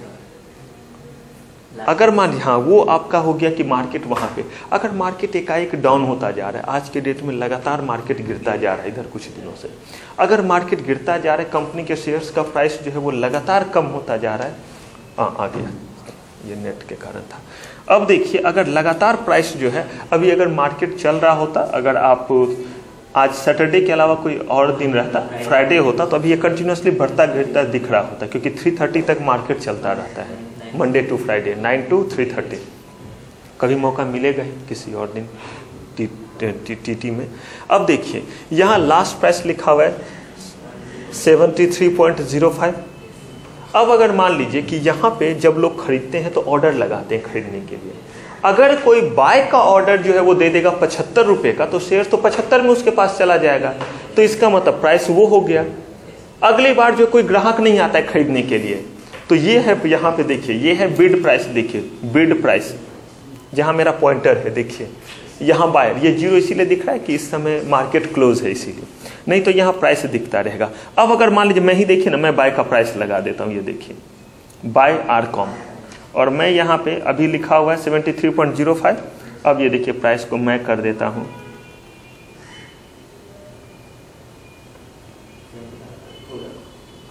लीजिए, मैंने जो है इसे 76 कर दिया। इसका मतलब ये है कि इस गिरते हुए मार्केट में भी मैंने प्राइस को क्या कर दिया, सपोर्ट कर दिया, क्योंकि अब मैं जब खरीदने लगूंगा 76 में, तो जो बेचने वाला है वो तो देख लेगा कि अरे इसका मतलब जो कोई जो है वो 76 में खरीदना चाहता है, और तब भी कोई पागल होगा तभी ना 73 में बेचेगा। मैं खरीदने के लिए तैयार हूँ 76 में, आप 73 में बेचेंगे या 76 में? अब ऐसे मत किएगा सर 73 में, तब तो आपको किसी ने काट खाया है। तब जब कोई लॉजिक ही नहीं रहेगा तो हम लोग पढ़ेंगे कैसे? तो यहाँ पे थोड़ा सा तो लॉजिक लेकर के चलेंगे। तो अब इसमें करते क्या है, जब प्राइस लगातार कम होता जा रहा है, कम होता जा रहा है, अब ये प्राइस यहाँ पे क्या देख रहे हैं कि प्राइस 73 हो गया है, क्या करें क्या करें? कंपनी कहती है बाय बैक करेंगे, मैं खरीदने को तैयार हूं 80 रुपए में। अब इस मार्केट में कोई बेचेगा 73 रुपए में? कोई नहीं बेचेगा। अब ऑटोमेटिकली उसका प्राइस इस मार्केट में भी कितने में ट्रेड होना शुरू हो जाएगा? 80 में ही, क्योंकि पता ही है कि कोई यहाँ नहीं बेचेगा, सब बायबैक में कहाँ बेचेगा? 80 में। और उसके बाद जब मार्केट आएगा तो मार्केट में वो प्राइस 80 ऑटोमेटिकली हो जाएगा, क्योंकि यहाँ खरीदने वाला 80 में तैयार बैठा है। ये तब किया जाता है जब मार्केट बियरिश हो जाए। अभी देखिएगा बहुत बायबैक आएगा, आप जितने बार भी देखिएगा कि प्राइस कट होता है उतने बार बायबैक आता है, लोग अपने प्राइस को सपोर्ट करते हैं। हाँ लीगल है, बायबैक लीगल है, बशर्ते बताऊंगा ना टर्म्स कंडीशन। अगर वो सारे कंडीशन को करते हैं तो बिंदास लीगल है। टेक ओवर, किसी दूसरे कंपनी को कब्जा कर लेना, आपको क्या लगता है ये लीगल है? यहां तो मैं अपने कंपनी का शेयर ले रहा हूं, यहां पे दूसरे कंपनी पे कंट्रोल कर ले रहा हूं, लीगल है, इसके लिए लॉ है, तभी तो आप टेक ओवर में पढ़ रहे हैं। तो बस कहा गया कि नियम से किया तो सब लीगल है, और नहीं किया तो फिर गड़बड़। तो यहाँ पे जो कंडीशन उसको फुलफिल करें। तो मैं ये बतलाना चाह रहा हूँ कि सपोर्ट का क्या मतलब यहाँ होता है। सपोर्ट का मतलब यही है कि ये जो प्राइस कम होता जा रहा है, अगर ये प्राइस 73 है, इसको ऊपर करने का एक ही तरीका है कि इस समय अगर मैं बायबैक 80 में ले आऊँगा तो ऑटोमेटिकली प्राइस अप हो जाए, क्योंकि यही तो है प्राइस के अप और डाउन होने का, कि जितने में खरीदार तैयार वही उसका प्राइस हो गया, जितने में बेचने वाला तैयार वही उसका प्राइस हो गया। अगर दोनों एक जगह मिल गए तो ट्रेड होगा, नहीं मिले तो ट्रेड नहीं होगा। तो 80 में जब खरीदने वाला तैयार है तो बेचने वाला तो ऑटोमेटिकली 80 में आ जाएगा। यही है सपोर्ट करना। सर कंपनी भी लिमिट तक बाय करेगी ना? हाँ जी बिल्कुल है, सब बताऊंगा। लिमिट तो है जैसे सर कि कंपनी ने अनाउंस कर दिया कि इतने बाय करेंगे, कुछ भी एग्जांपल नहीं है, हाँ ठीक है सर, उतने बाय करने पर उस टाइम में जो एग्जिस्टिंग और शेयर होल्डर है, हाँ वो जरूर तो नहीं कंपनी का मौका मिलेगा, तो फिर बाद में और वो बेचेगी ना? बिल्कुल। मैंने क्या बोला, ऑफर है, ऑफर आपने दिया, जरूरी है कि जितना आप चाहते उतना पब्लिक दे देगी? आपने ज्यादा बोला है उसके बाद भी पब्लिक कह रही ना इसके प्राइस बहुत बढ़ेंगे, अभी नहीं बेचना है, ना इनको बेचना है ना उनको बेचना है, मत बेचिए। इमोशनल नहीं होंगे, आपको उतने शेयर बायबैक में नहीं आएंगे, जितने आएंगे उतने से खुशी मनाइए या गम मनाइए, आपकी मर्जी है, बस इमोशनल नहीं होना है लॉ में। तो ये तो इसलिए तो मैंने बोला ये जबरदस्ती नहीं है। मैंने आपको ऑफर किया, हे महान आत्मा आप अपने शेयर कृपया मुझे देंगे, मैं 80 रुपया देने को तैयार हूं, अगर आप तैयार हैं तो उतने शेयर मुझे मिलेंगे। अब मान लीजिए मैंने कहा कि 100 शेयर मैं लेना चाहता हूं, 1000 में से सारे लोग आ गए, तो मैं सारा थोड़ा ना ले सकता हूं, मैंने तो 100 के लिए कहा था, उतने ही मैंने पैसे थे मेरे पास, तो मैं क्या करूंगा, प्रो रेटा बेसिस पे वापस लूंगा। जिन जिन लोगों ने 10-10 शेयर दिया उनके 1 शेयर वापस लूंगा, अगर सारे लोग आ जाते हैं तो ठीक है। किसमें? फिर से बोली किसमें? हाँ हाँ ठीक है। बेचने वालों बेचने में राजी नहीं हो रहे। हाँ तो मार्केट प्राइस 80 रहेगा, नहीं यही रहेगा। जब ये देखिए यहाँ पे देखिएगा आप लास्ट प्राइस देखिएगा, ये लास्ट प्राइस, ये चूंकि मार्केट क्लोज हो गया इसलिए ये सेम है। ये प्राइस जिस प्राइस पे जो है वो लोग क्या कर रहे थे, सेल किए थे, वही इसका लास्ट प्राइस हो गया। अदरवाइज क्या होगा, यहाँ पे आपको दिखता रहेगा कि सेलर का ये प्राइस है, सेलर दिखता रहेगा 75 पे, अब बायर दिखता रहेगा जो है वो 74 पे, और यहाँ पे ट्रेड नहीं हो रहा है। इसीलिए क्योंकि जब तक दोनों एक प्राइस पे नहीं होगा नहीं होगा। अगर आप इसको और जानना चाहेंगे सीसीएमएम वगैरह बहुत डिटेल में वैसे जानेंगे। यहाँ पे देखिए आपको क्यू दिखेगा, ये आरकॉम का क्यू है, अभी आपका नहीं है, नहीं तो पूरा ये क्यू बना हुआ रहता है। यहाँ पे जो है वो बायर है, यहाँ पे सेलर है। अब ये इतने शेयर्स लेने के लिए इतने प्राइस पे तैयार है और यहाँ इतने प्राइस, जब ये दोनों मैच करेगा तब शेयर्स ट्रेड एग्जीक्यूट होगा। ये सब डिपॉजिटरी सिस्टम में बतलाया जाता है कि कैसे ट्रेड एग्जीक्यूट होता है, जो आप एग्जीक्यूटिव में पढ़े भी होंगे या पढ़ना चाहिए था, और कैपिटल कम्युनिटी मनी मार्केट में आप पढ़ेंगे दोबारा।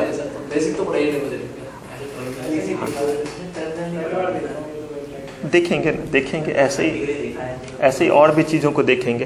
पहले आप स्कीम भी नहीं देखेंगे मर्जर एलिमिनेशन का, वो सब भी देखेंगे, सब कुछ देखेंगे। तो आइए अब जरा वापस आते हैं, तीसरा पॉइंट क्लियर है, टू सपोर्ट शेयर वैल्यू। इसके बाद है टू प्रिवेंट टेक ओवर। अब टेक ओवर से कैसे बचाव होता है वो जरा देखिए। टेक ओवर बेसिकली एक ऐसा तरीका होता है जिसमें जिसके पास कंपनी के सबसे ज्यादा शेयर्स होते हैं, हम कहते हैं उसने कंपनी को क्या कर लिया, एक्वायर कर लिया। ध्यान से सुनिएगा, कंपनी के मालिक कौन, शेयर होल्डर। मेरे पास कंपनी के शेयर्स हैं, अगर मेरे पास कंपनी के कुछ शेयर्स हैं तो इसका मतलब कंपनी का मैं मालिक, हाँ या ना, तो बोलिए मालिक। अब देखिए मैं कितने कंपनी का मालिक हूं, ये देखिए, ये मेरा ही अकाउंट है जो आप देख रहे हैं इस समय। मेरे पास ये सारे कंपनी हैं जिसमें दिख रहा है आपको कि इसके शेयर्स अभी बियरिश हैं, इसके बुलिश हैं, इसके बियरिश, इसके बुलिश, अगले पेज पे भी है। ठीक है, नेक्स्ट पेज पे भी आप जाकर के और देख सकते हैं, यहां नेक्स्ट कीजिएगा।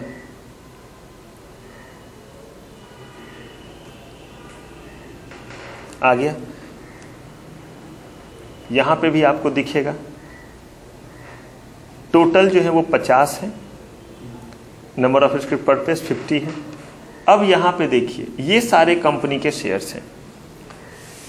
बताइए मुझे पढ़ाने की जरूरत है, मुझे तो घर में बैठे रहना चाहिए। मेरे पास इंडिया सीमेंट के शेयर्स हैं, मेरे पास जो है महिंद्रा के हैं, रिलायंस कैपिटल, ICICI बैंक के हैं, Bank of India, Canara Bank, State Bank of India, Indraprastha Gas Limited, GMR Infrastructure, Vedanta Limited, Aban Offshore, Reliance Industrial, फिर Just Dial, Reliance Communication, Apollo Tyre, JK tyre.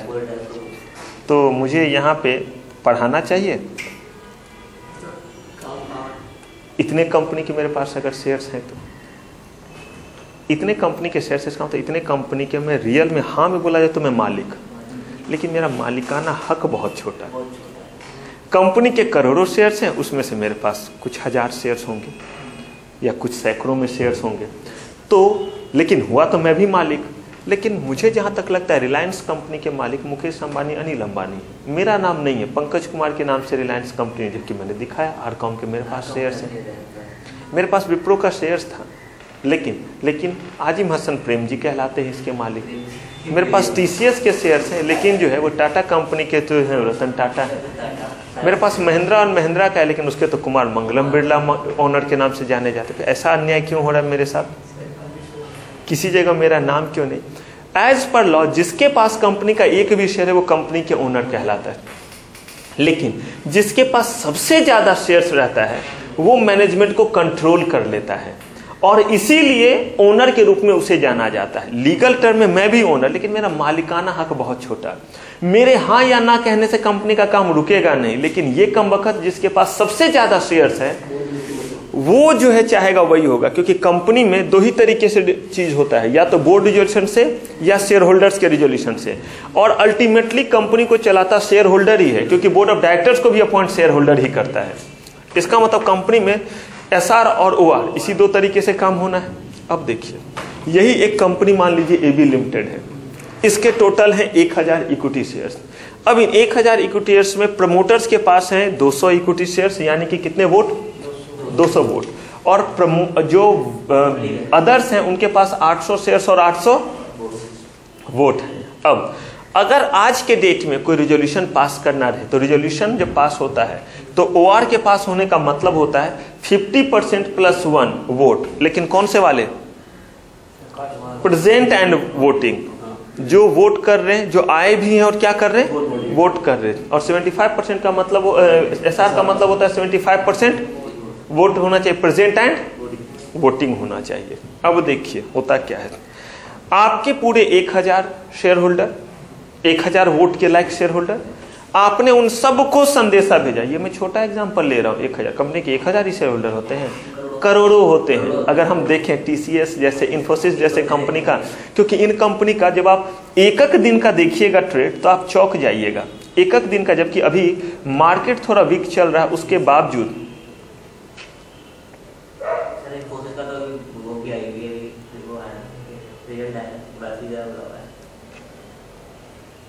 INFY ये है इन्फोसिस। अब देखिए, अगर इन्फोसिस का आप देखिएगा,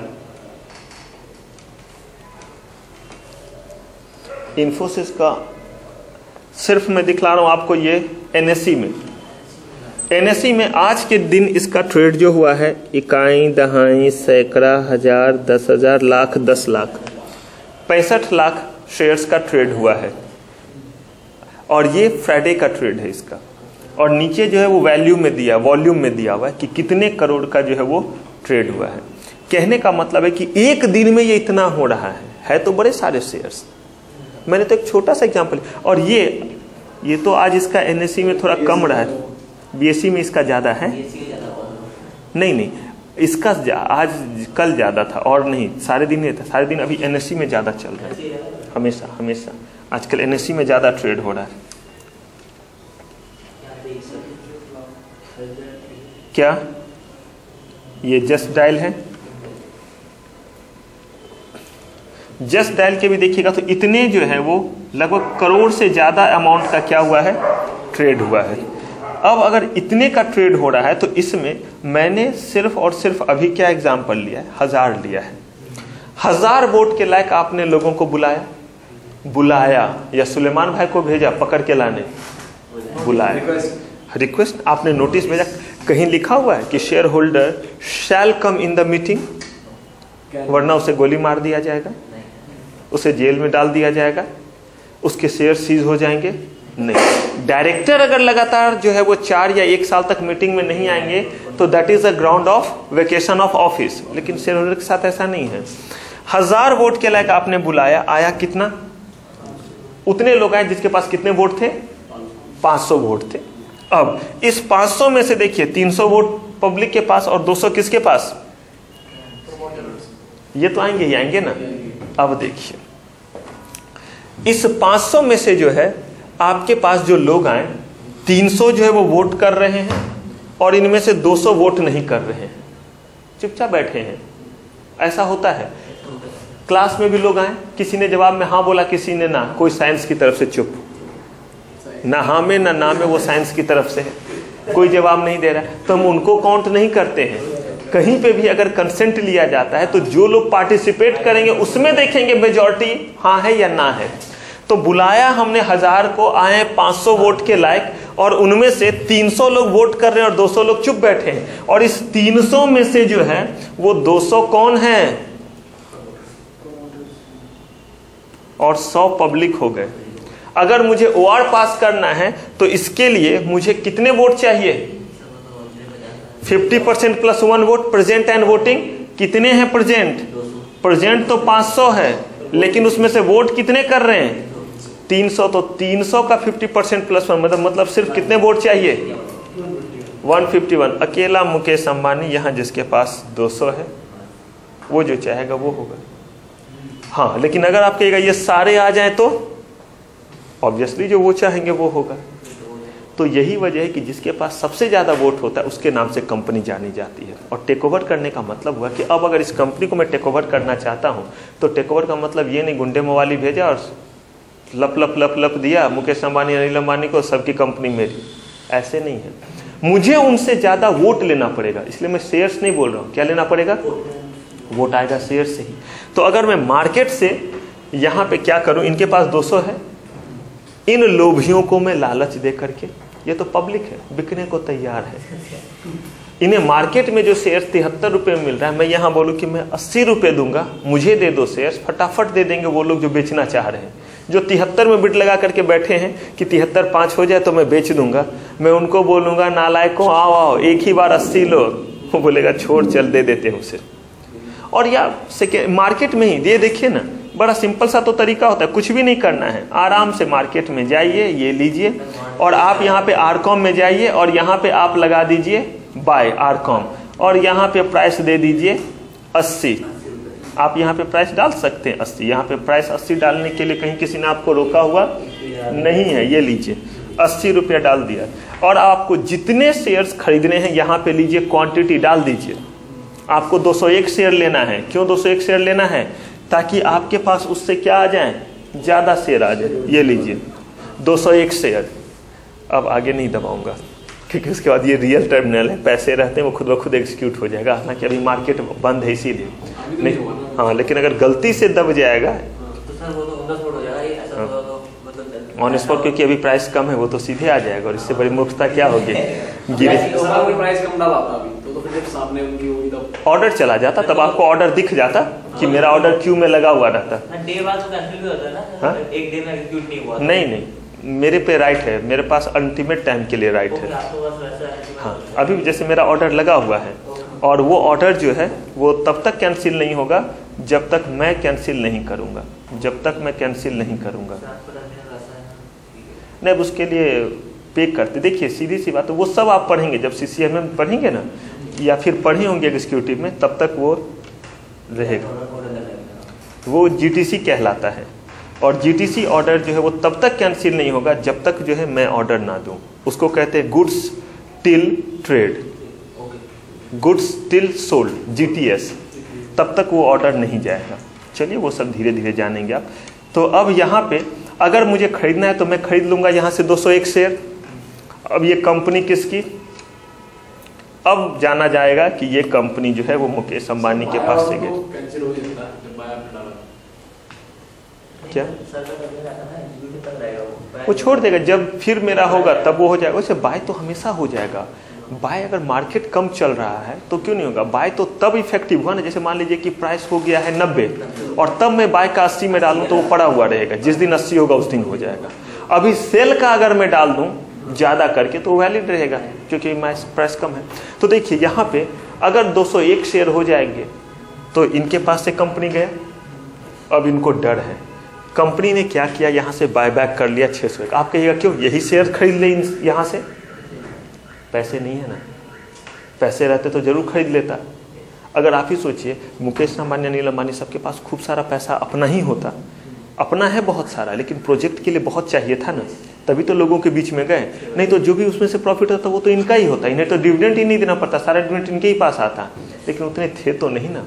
अब अगर मान लीजिए कि यहाँ से मैं चाहता हूँ शेयर्स कम करना, 601 शेयर अगर मैं बायबैक कर लूँ, लॉ को छोड़ करके, कितना परसेंट है नहीं है वो छोड़ दीजिए, 601 शेयर अगर मैंने बायबैक कर लिया, मार्केट में कितने शेयर बचे, 199 इक्विटी शेयर बचे, यानी कि कितने वोट, 199 वोट। अब अगर कोई सारे के सारे शेयर्स भी वहाँ से ले लेगा तो भी जो है वो टेक ओवर नहीं कर पाएगा।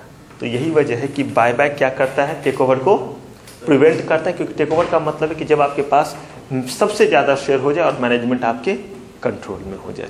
तो यहाँ पे आप अगर शेयर्स ही कम कर दीजिएगा, कंपनी ने ले लिया, अब मार्केट में नहीं है उस कंपनी के शेयर्स, उतने शेयर्स, क्योंकि बायबैक में क्या करते हैं, शेयर्स को लेने के बाद डिस्ट्रॉय कर देते हैं। तो 601 शेयर अगर डिस्ट्रॉय हो गया तो अब टोटल कितने, कहाँ पे, टोटल शेयर 399 हाँ, तो टोटल 399 होगा, तो उसमें से तो 200 मेरे ही पास रह गया ना। मैं तो ये कह रहा हूँ कि अब कोई टेक ओवर नहीं कर पाएगा ना, क्योंकि 399 में 199 ही पब्लिक के पास है, 200 यहाँ है। पब्लिक को लोभ दे करके सारा भी अगर वो ले लेगा तो भी तो वो मैनेजमेंट में सारा चीज नहीं कर पाएगा, क्योंकि जब तक ये नहीं चाहेगा तब तक कुछ होगा नहीं। 201 ये है 200 भी होते हैं तो सर तब भी नहीं होता। पब्लिक शेयर होल्डिंग भी रहना पड़ता है। किसके लिए, हाँ डीपीएस वगैरह वो तो है, सब पढ़िएगा, सब टेक ओवर में बतलाऊंगा, अभी तो बस मैंने आपको ये एस्पेक्ट बतलाया है। चलिए अब आइए अगले वाले पे, ये देखिए, to pay surplus such not required by business, to pay surplus such not required by business. ये कुछ नहीं है, ये बस ऐसे ही पॉइंट बढ़ाने के लिए, क्योंकि अगर एग्जाम में ये पूछ दिया जाए कि क्या ऑब्जेक्टिव है, क्या रीजन है किस चीज के बायबैक के, तो उस केस में आप इसका इस्तेमाल कर सके, पॉइंट में लिख सके। मतलब ये कि कंपनी के पास इस समय सरप्लस है, लेकिन कंपनी के पास इस समय कोई प्रोजेक्ट नहीं है। अच्छा, ये पॉइंट लगता है डबल हो गया है। Rationalise the capital structure by writing off capital not represented by available asset. ये दोनों एक ही चीज हो रहा था, शायद वो लिख करके बस छूट गया होगा, नीचे एक ऑनलाइन हो गया। यही चीज है, rationalise the capital structure by writing off capital not represented by available asset. देखिए, एक तरफ शेयर कैपिटल लायबिलिटी साइड में और एक तरफ एसेट। एसेट कम दिख रहा है, शेयर कैपिटल बहुत ज्यादा दिख रहा है। आप रेशनलाइज करना चाहते हैं तो ऐसे केस में रेशनलाइज करने का तरीका या तो एसेट को बढ़ाओ और या कैपिटल को क्या करो, कम करो। एसेट को बढ़ाओ तो पैसे लेकर के आओ, तो इससे अच्छा हम क्या कर देते हैं, कैपिटल कम। मैंने पहले बोला कि ये कोई बहुत टेक्निकल नहीं है, ये बस पॉइंट बढ़ाने के लिए है कि थोड़ा हमारा मिसमैच चल रहा है, एसेट ज्यादा कम दिख रहा है और कैपिटल क्या दिख रहा है, ज्यादा दिख रहा है। तो आप क्या करते हैं, उल्टा काम कर देते, इधर से बाय बैक कर देते हैं। चलिए, ये सारा का सारा वजह था। तो अभी तक उसको बस्ते में डाल लीजिए। आप बस्ता नहीं लाते हैं, अच्छा बस्ते में डाल लीजिए, नहीं तो मेरे बस्ते में डाल दीजिए, क्योंकि अभी तो आपको यहाँ भी कम है इसलिए रूल नहीं पता है। नहीं तो हम लोग को जब कोई फ़ोन दिखता है तो हम लोग क्या करते हैं पता है, एक और फ़ोन लेते हैं और उस फ़ोन से उसका फ़ोटो खींचते हैं, OLX पे बेच देते हैं, और उससे जो पैसा, अच्छा उससे जो पैसा आता है उस पैसे से हम लोग, अगर महंगा फ़ोन रहा तो पिज़्ज़ा खाते हैं, सस्ता फ़ोन रहा तो समोसा खाते हैं। जो कमी होता है उतना इंस्टीट्यूट उसमें डाल देती है, अगर थोड़े फैक्शन वगैरह में आ रहे होते हैं तो। आइए, ये सारा का सारा वजह है किस चीज़ का, बायबैक। आप बायबैक का मतलब जान गए, बायबैक करने का रीजन जान गए। चलिए अब देखते हैं कि जब बायबैक करेंगे तो कोई नियम कानून इसके लिए है, कोई रूल रेगुलेशन है या बिना रूल रेगुलेशन के ये चलता है।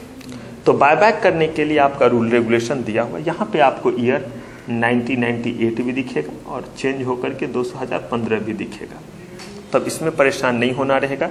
ये बेसिकली बेस ईयर था और 1999 में पहली बार इसको इफेक्ट में लाया गया था। इसका भी बेस ईयर 1998 था और इसे इफेक्ट में लाया गया था। ठीक है, अब देखिए यहाँ पे जो आपका पर्पल में लिखा हुआ है वो ओल्ड सेक्शन है, बस मैंने रेफरेंस के लिए लिखा है। एप्लीकेबिलिटी इस सेक्शन की है, जो मैंने किस में लिखा हुआ है, रेड में। देखिए ना, कंपनीज एक्ट 2013। तो यहाँ पे कहा जा रहा है कि बायबैक के लिए जो नियम कानून है वो दिया हुआ है सेक्शन 67, सेक्शन 68, सेक्शन 69, सेक्शन 70। इस 4 सेक्शन में बायबैक का जिक्र है। पुराने के अकॉर्डिंग 77, 77A, 77AA, 77B। ऐसा मैंने इसलिए लिखा कि कभी कभी जब आप इंटरव्यू में जाएंगे ना तो पुराने लोग भी बैठे रहते हैं। कंपनी लॉ तो बहुत पहले से चल रहा है, ये तो अभी ताज़ा ना चेंज होकर के 2013 हुआ है, तो कभी कभी वो कोरिलेट में पूछ देते कि कौन सा सेक्शन था। तो बस इसीलिए मैंने थोड़ा सा लिखा है। आप एग्जाम में नए वाले सेक्शन लिखेंगे, जहां पुराना एप्लीकेबल रहेगा बतला दूंगा। मर्जर अमल कमीशन में पुराना एप्लीकेबल है, और उसके भीतर जो चीज हम लोग पढ़ेंगे, अगर केस लॉ वगैरह आएगा तो उसमें नया सेक्शन 2013, लेकिन बेस सेक्शन जो है सारा का सारा जो है 390 से लेकर के सेक्शन 396A तक ओल्ड एक्ट के अकॉर्डिंग पढ़ेंगे वहाँ पे। अब देखिए ये कंपनी लॉ के अकॉर्डिंग। इसके बाद अगर कंपनी जो है वो लिस्टेड है तो वैसे केस में उसके लिए रूल जो है वो सेबी तैयार करेगी, और अगर कंपनी अनलिस्टेड है तो उसके लिए रूल आरओसी तैयार करती है, मिनिस्ट्री ऑफ कॉर्पोरेट अफेयर्स।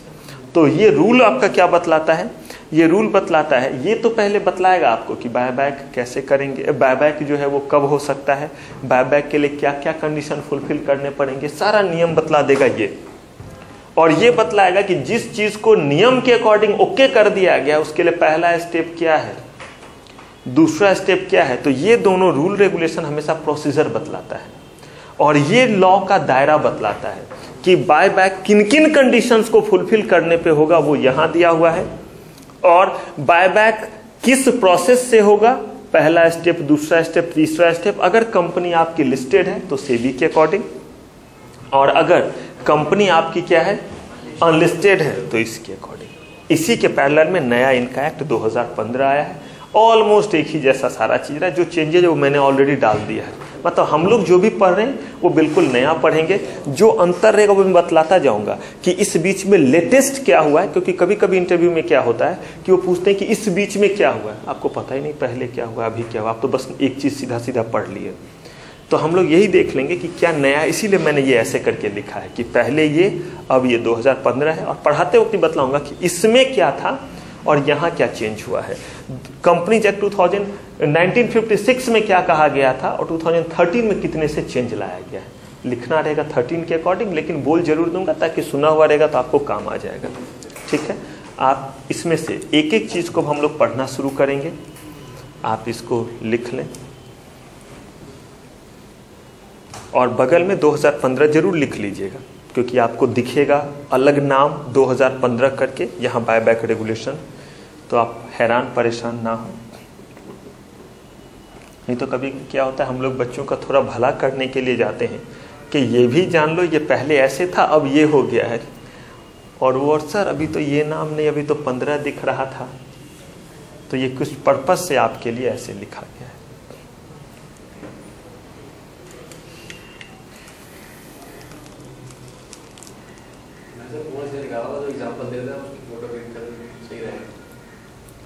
नहीं, क्लिक की जरूरत नहीं है, वो चीज तो आप लिख लीजिएगा, नहीं तो उन चीजों के लिए मेरे पास ये भी होंगे, बायबैक का होगा। अभी तो ये पॉइंट्स लिख ली, आपने एक पॉइंट करना बढ़िया एक्सप्लेनेशन दिया, आज से महीना हो जाएगा 2 महीना रहेगा, सब पढ़ना रहता सर। नहीं, उसके लिए जो है मैं इस बार कर रहा हूँ प्लानिंग कि जो इसके स्लाइड्स है ना वो छोटे छोटे में जो है वो बच्चों को दूंगा। I am thinking over it कि अगर उसका कंस्ट्रक्टिव यूज होगा तो, क्योंकि देखता हूँ कि जो भी चीज़ मैं बच्चों को देता हूँ वो सीधे मार्केट में पहुँच जाता है, तो ये थोड़ा ज़्यादा प्रॉब्लम आ रहा है। क्योंकि सारा चीज़ मेरा तो बना ही हुआ है, इसका क्या लगा हुआ है, छोटे में एक पेज में 2 स्लाइड करके प्रिंट निकाल दिया, तो वो तो उनके लिए यूज़ है। तो मैं तो चाहता हूँ कंस्ट्रक्टिव करना, लेकिन माइंड भी बहुत डिस्ट्रक्टिव है।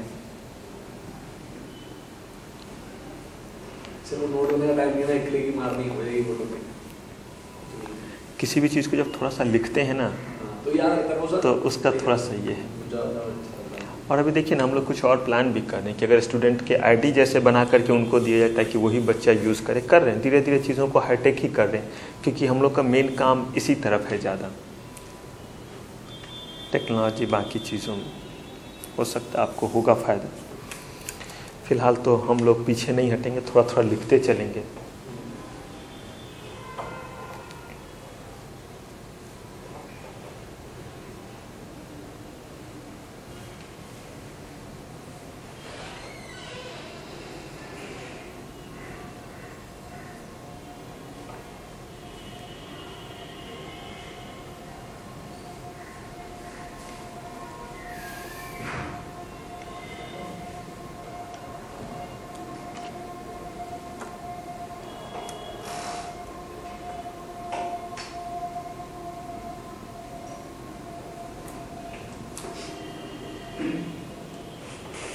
डन। चलिए अब थोड़ा सा पहले ये जान लीजिए कि सेक्शन 67 आपका क्या कहता है, जिसको हम लोग क्या कहते हैं, सेक्शन ओल्ड के अकॉर्डिंग सेक्शन 77। इसने कहा कि कोई भी कंपनी जो है अपने शेयर्स को वापस नहीं खरीद सकती है, कंपनी बायबैक नहीं कर सकती है। बड़ा अच्छा है, चैप्टर खत्म। लॉ ने यही कहा, सेक्शन 77 ओल्ड के अकॉर्डिंग और नए के according section 67 of companies act 2013, नया वाला आपको लिखना रहेगा। तो सेक्शन 67 ऑफ कंपनीज एक्ट 2013 कहता है कि a company can not buy back their own share by itself, by help of any subsidiary, by help of its holding company और बाय एनी इन्वेस्टमेंट कंपनी, मतलब डायरेक्टली इनडायरेक्टली किसी तरीके से नहीं। कितना अच्छा कहा। सेवा समाप्त, बायबैक यहीं पे खत्म, जरूर खत्म हो जाता है। लेकिन बाद में उछलते हुए आया सेक्शन 68, ओल्ड के अकॉर्डिंग सेक्शन 77A। अब यहां पे इन्होंने क्या किया, सेक्शन 68, सेक्शन 69 और सेक्शन 70, खास करके सेक्शन 68 का लैंग्वेज है not with standing anything contain anywhere in this act. मतलब वो कहता है कि चाहे इस पूरे एक्ट में यानी कंपनीज एक्ट 2013 में कहीं भी कुछ भी क्यों ना लिखा हो, अगर कोई कंपनी मेरे कंडीशंस को फुलफिल करेगा तो ही कैन मेक बायबैक। एक ने कहा बायबैक नहीं कर सकते हैं, दूसरे ने कहा कि कर सकते हैं, बशर्ते क्या कीजिए, कुछ नियम कानून को पालन कीजिए तो कर सकते। लेकिन अगर वो सारे कंडीशन फुलफिल हुए तभी। घर पे पापा ने घर आने का टाइम, मम्मा ने घर आने का टाइम बतलाया था 6:30 में घर आ जाना है। अब घर में टाइम फिक्स है वापस लौटने का, आपको लेट से आना है। अगर आपको लेट से आना है तो ऐसे केस में क्या करें, मम्मा से परमिशन इसलिए लेने के लिए नहीं जा रही क्योंकि मम्मा को पता ही है, बोलेंगे कि फ्रेंड के साथ कंबाइंड स्टडी, तुरंत बोलेगी, सब पता है क्या कंबाइंड स्टडी करते हो और क्या करोगे कंबाइंड स्टडी करके।